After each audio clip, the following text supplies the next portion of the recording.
Hello, everyone. Good afternoon, and welcome to the Radical Edge of HR with HRKS special edition with TRA, which is the Recruiting Alliance. Thank you all for joining us, and I'm once again very happy to be here with my wonderful panel, the TRA team.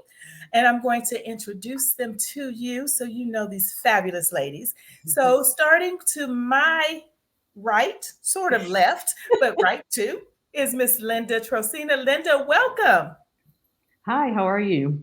Doing great. Can you tell everybody a little bit about yourself, please? I can. I am a lead recruiting consultant for TRA, and I have been with TRA for about a year and a half, but I do have over 15 years of recruitment experience.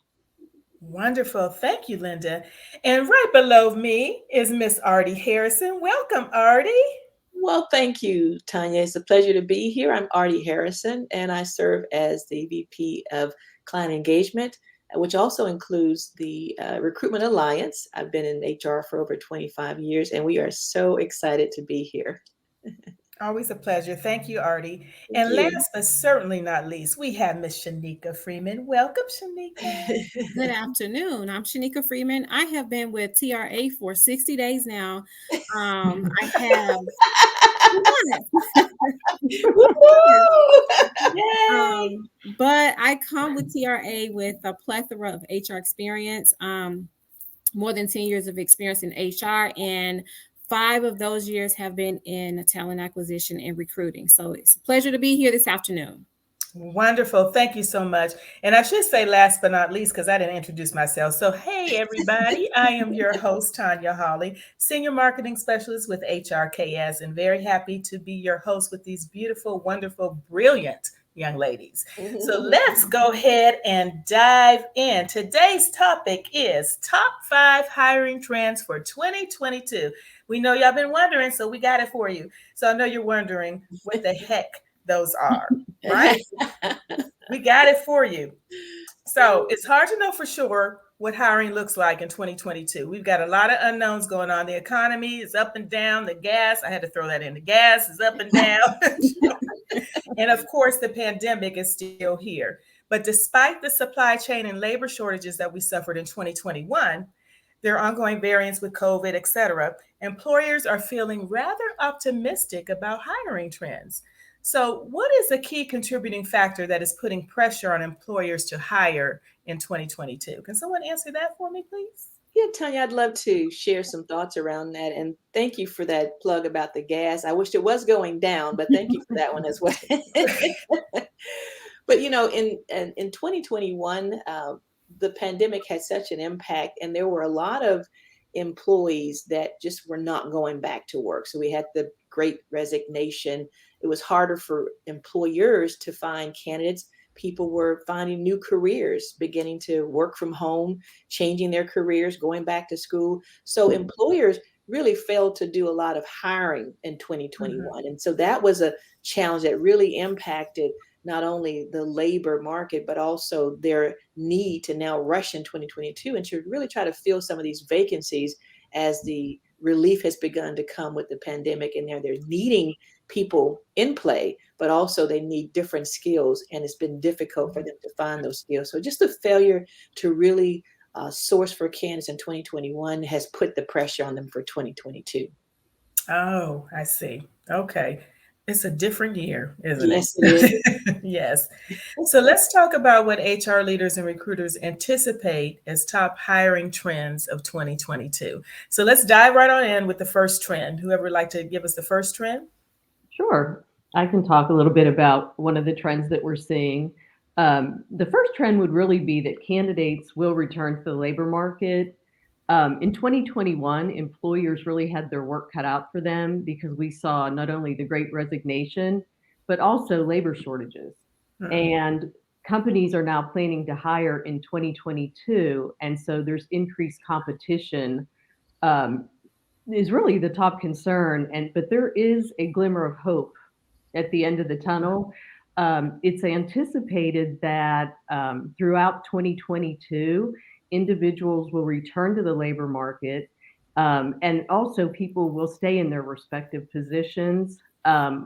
firms are really going to see workers are desperate to return also, with inflation running out and individuals seeing a lot of impact from inflation.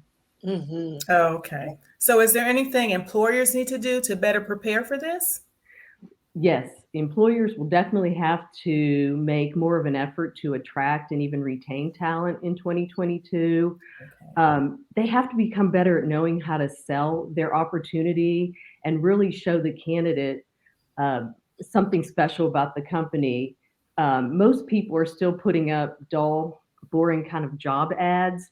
And so it's really important that companies look at how they can sell the opportunity to attract the type of person that they want to hire. Oh, that's really interesting. So they've got to word it pretty to catch my interest or whoever interest. That's what you're saying, right? To Exactly. catch attention because they got competition. That's what it sounds like. So they've got to really step up the game. I kind of like that. And Tanya, can I add just one little point Of to that? course. Because Linda made a great point. Tagging along with that, we're really seeing a greater effort around employers really trying to figure out how to retain their employees. Like Mm, hiring them is one thing, but keeping them has really, really pushed the needle to another level. Yeah. So they got to Right. be creative. Yeah. And I agree. I think another thing to think about is the flexibility in the workplace. Like that will continue, but definitely consider flexibility in the workplace. Hmm. which is going right into our second trend, which is just that. So about this flexibility, every type of job you can't do remote, right? Yeah. I would Right. assume things like manufacturing, et cetera, et cetera. So what flexible solutions could be considered for those type of things? Absolutely. So, companies, we need to consider finding ways to accommodate more workers. Hmm. And you're right, everyone in the industry cannot work remote. Everyone can't work in a hybrid setting. So, considering finding ways to accommodate more workers, scheduling flexible work hours throughout the day. So, initially when it was an 8 to 5 position, it could now be, midday to evening type of role, but just finding ways to accommodate the employees, for those employees who may still have children that are on a hybrid schedule with school or have Hmm. remote days working from school. Hmm. And even here again, childcare solutions. Things have definitely changed. Things have Yes. definitely changed. So companies must consider various ways to make working a little bit more flexible, the workday a little bit more flexible, especially for those individuals who cannot work in a remote environment. Hmm. Mm, I like that because 5 years ago, a lot of companies wouldn't do this, wouldn't think Right. about it. It was not on Right, their radar. And now they don't have a choice if they want to have Yeah. employees, right? That's right. exactly right. Yeah. That's quite Yeah. interesting. Okay. And Tanya, there's no returning back to normal because that normal has been redefined. Yes, I like Yeah. that. A redefined normal, which change is good. It Yeah. hurts sometimes, but it can be good. So let's move on. That was two trends. We're going to go ahead to number three. Who wants to go ahead and give us the third trend? I can speak to that point. Thank you, Linda. The third point really is that candidates will continue to really prioritize pay. Um, During the Great Resignation, I think individuals kind of realized their worth and are demanding greater compensation, Mhm. and wages have been going up. There was actually a study done by Paychex that showed that small businesses increased their hourly wages by $1.17 over a 12-month period. So it's going to be critical that salary ranges and wage ranges, hourly wages, I should say, in job postings will be key. Mhm. There was a study done that showed that when companies added a salary to their job posting, Mhm. they had a 30% increase on the number of times a person applied to the Yeah. position versus just viewed the position. Yeah. Oh, okay. Yeah. And in addition to those wages, other forms of compensation have come to the forefront, like healthcare, paid time off, and any other types of perks that companies can offer, even signing bonuses. Mhm. Candidates are really looking for that fair compensation combined with flexible work schedules, paid time off. Mhm. things that in the past we haven't seen that have really come to the forefront now.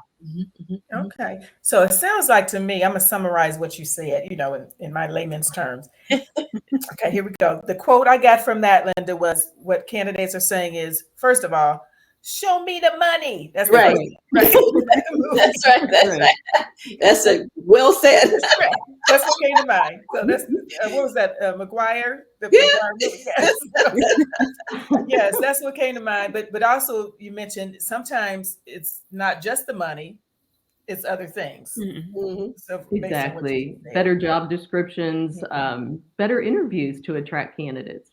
Right. That's interesting to me, just from hearing all of that. Now, I do have a question about, you said they noticed the increase when they put the salary or the amount they're going to make on the job description, or when they posted, right? Right. Correct.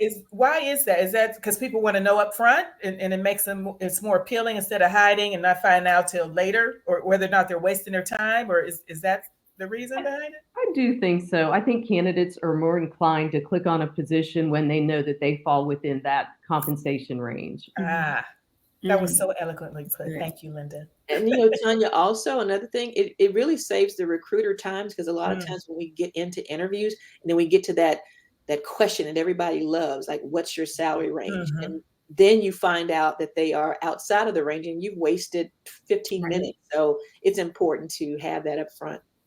Yes, that was very interesting. Thank you for that, Linda. Let's go on to our next trend, number 4. I think we're at number 4 now. Who wants to tell us what the next one is? I can't wait. I will take that one as well. Linda, Right. okay. Woo-hoo. Thank you, Linda. Um, Y'all better come on. You need to take it. The skills will matter more than experience is basically the next trend. With COVID-related layoffs and the Great Resignation, today's candidates likely won't have that perfect resume anymore. Those 5 to 10 years experience that we typically look for. Mhm. We're really things that in the past were red flags, like what looked like job hopping or gaps in resumes, really have become more acceptable. And this presents a little bit of a challenge for recruiters. We typically would view somebody possibly as a job hopper if we saw that, but now we realize that person may have been laid off or been affected by COVID. Mhm. So instead of looking at that perfect resume, we're looking at skills and competencies that the candidate can bring to the table to be successful. And we really have to focus on those competencies rather than how long somebody has stayed in a position. Okay. So you're saying recruiters should put a greater emphasis on the skills and not so much as the gaps or other things like that, that in the past they would, question. Right. The candidate pool and profile has really changed, but the work hasn't. And so we as recruiters really and employers have to cast a wider net to attract candidates. Okay, great. Thank you for that. We do have a question from Ms. Cherie Knowles. Hello, Cherie. Thanks for joining us. Why do candidates apply for positions when they are clearly outside of the range?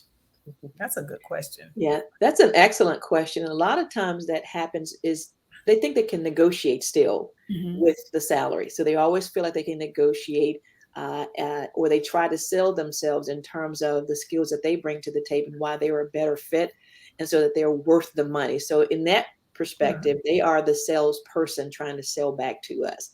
But oftentimes we are obliged to the client's budget. So we try to stay within that range for sure. But yet they will do that. Matter of fact, it happens all the time, which is why Linda talked about putting the salary range on the posting, because that helps to cut down some of those conversations, but they still apply anyway. Right. Okay. I'm Go sorry, ahead. I agree, Artie. But I think also with that in mind, in conversations that I've had with individuals, they're at the point now to where they're saying, "Hey, I'll take a pay cut." Some candidates are willing to take a pay cut, but as an HRKS recruiter, we do identify those who are best fit for the position, keeping in mind that we want to remain in the salary range of the position. However, there are candidates too that's willing or wanting to take a pay cut for various or multiple reasons. It could go back up to one of our earlier trends for more flexibility. One job opportunity may offer more flexibility than the other, so they may be willing to take a pay cut for more flexibility.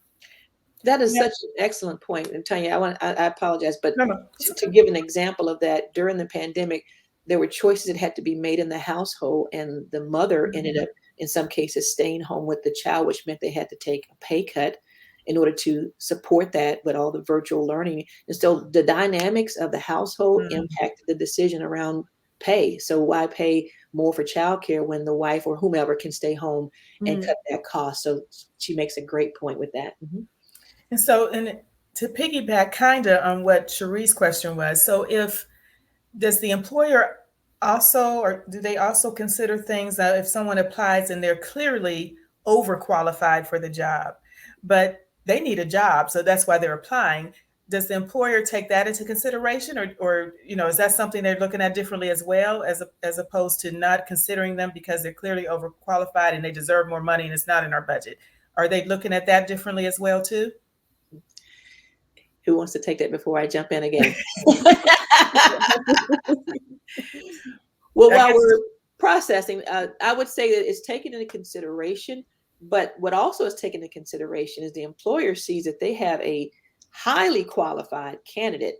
So there's got to be a reason why they're looking for this role that's at a lower level. And oftentimes what we find is that the candidates are really trying to redirect their journey in terms of their career. Like they want less responsibilities. They want to be able to have more work-life balance or work-life integration. So they're willing to make that change. And that's part of the bigger Great Resignation, is people making a change in their careers and willing to accept different, even though they know they have qualifications above. They just don't want as much of the headache, we'll say, to use the candidate's terms. Yes. Well, thank you for answering that. That's you know what, I might have just opened another can for another show that we might have to touch on later on. You're good at that. You're good at that. It just came to mind, everybody. So that was a good question. I have to make, because I always wondered that. So thank you all for answering those. Those were great. Next generation recruiters will embrace HR tech and diversity. That's one of the next trends. I can see that's a big one. And who wants to comment on that or take that one? Absolutely. So, the next generation of recruiters are meeting the next generation of individuals who are entering into the workforce. So I think investing in the recruiting process means investing in the candidate experience. So with that, investing in a digital recruitment tool like artificial intelligence. I think we spoke about this last month when we talked about recruiting and different recruiting trends. So investing in those digital aspects of recruiting, resume database searches, social media job ads, online candidate profiles, all of these things are very helpful in the transition into this space of our next generation of workforce. Just to continue on with the cycle of building up a good, stable workforce with this new normal that we have right now. Everyone's on social media. Everyone's, increasing their technology acumen. So why not continue to invest in that space when it comes to recruiting and attracting more candidates? Yes. Great. Thank you. Does anyone else want to comment on that? Yeah, that's a great point, Shanika. I really appreciate how you shared that. The other thing too, to add to that, is speaking about the next generation, they're very inclusive and they're less discriminatory in their thought process in terms of being engaged with the company. So they're very open-minded, and they want decisions that are made more on facts and not just like a gut feeling.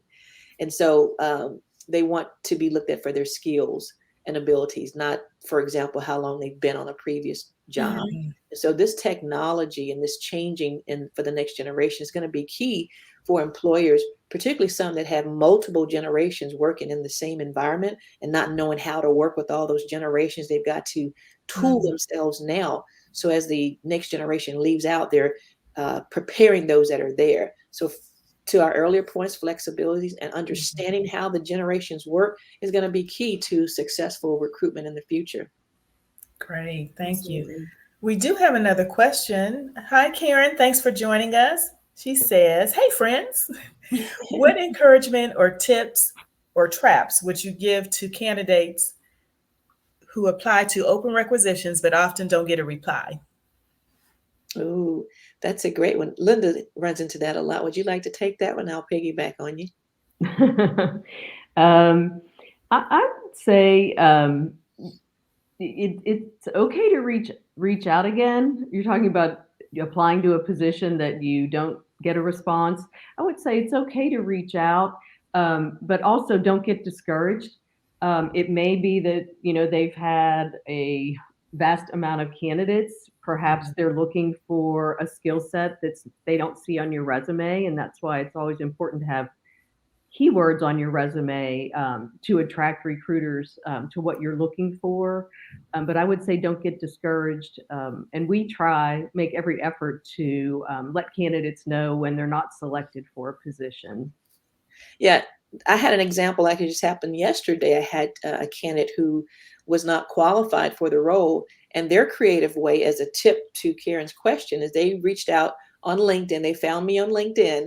They direct messaged me and said they understood that they were not qualified, but they wanted some feedback on tips on what they could have done differently or what about them allowed them not to get selected so they could improve the next time around. So I've had the direct reach outs via LinkedIn as well. And then they'll find our email and, email us and we'll respond to that too.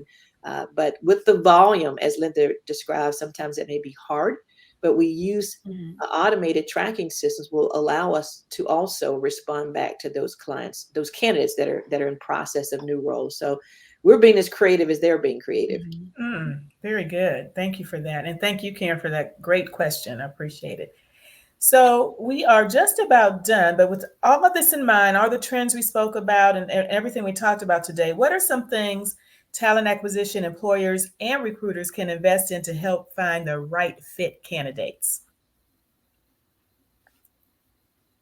Whoever would like to jump in on that Well, one. I as a recruiter coming from that perspective, it's always great to attend classes and make sure that you are staying up to date on the best ways to identify candidates in the market. And again, like Shanika said, stay current on technology trends as well.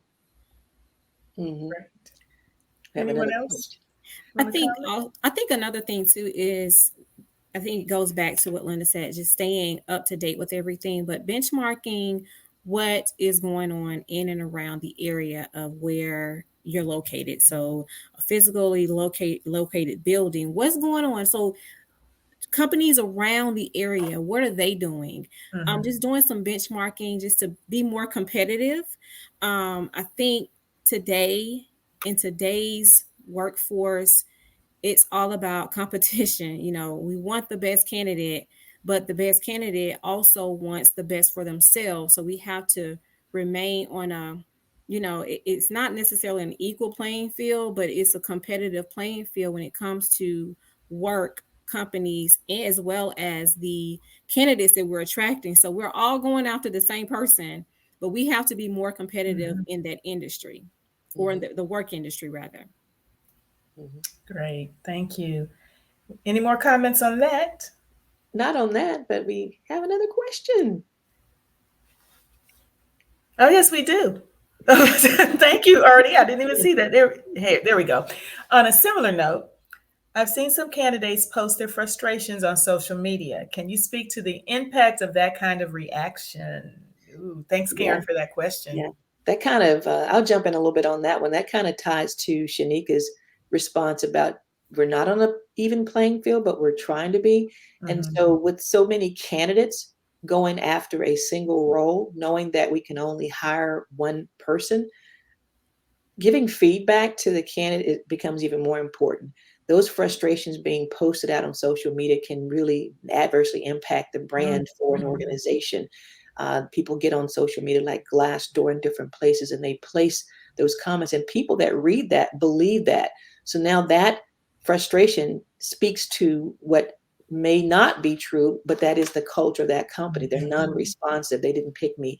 And so it can have a very adverse impact on the brand of the organization, which is why it is important to at least give feedback to the candidates. They may not like the feedback, but at least to communicate to them.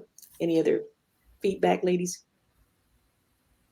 Well, I can feedback because we're talking social media. Now, what you just said, Artie, is that the employer, you don't want that. It may just be a negative thing for the employer, but for the person that actually wrote the comments, they need to be careful too, because your next job you apply for, they go check you out on social media and you're bad mouthing somebody that didn't hire you. That doesn't look good either. So that people need to be careful when they're going out, airing what I'll say their dirty laundry, or because they're mad because they didn't get a job. They need to be very careful too. That's true. A lot of employers do check the social media streams for what does your imprint look like in social media. So you're 100% right with that. Absolutely. Yes. All right. I don't think we have any more questions, and that's all we have for today. Was there anything you want to say in closing? And also, if you want to tell them where they can find information for TRA. I don't know if you have, I don't have the flyer, but Linda, I don't know if you wanted to actually say what's available or just direct them to where they can find the open positions. Yeah, we've got really interesting positions open right now, very diverse. We have a VP of Shared Services. We have a benefits consulting analyst, a junior accountant. We're looking for accountants that are straight out of college, graduating in 2022 or early career. We even have positions open for fuel drivers, evening and daytime positions. They do require your CDL licensing and hazmat. A development and marketing position is open with a community, with a CID, a nonprofit type organization. We have a manufacturing plant that's looking for a HR director. And then we also have a diversity, inclusion, and belonging consultant. It's part-time and it's in Northern California. Did I miss anything, guys? You got it. You got it. And we're always looking for other good consultants, HR consultants and recruiters. Yes, we also have the dispatcher role. We have a dispatcher role for a fuel company in the Marietta, Georgia area. Great. And where can they go to find out more details or read more about this? On our website. Our website, www.hrksrecruits.com. It's www.hrrecruits.com to find a full listing of all of our openings and also to be able to apply directly. Thank you, Artie. And that's all we have for you all today. Thank you, everybody, for watching, joining us, whether you're watching now or you watch later. We are so happy that you took the time.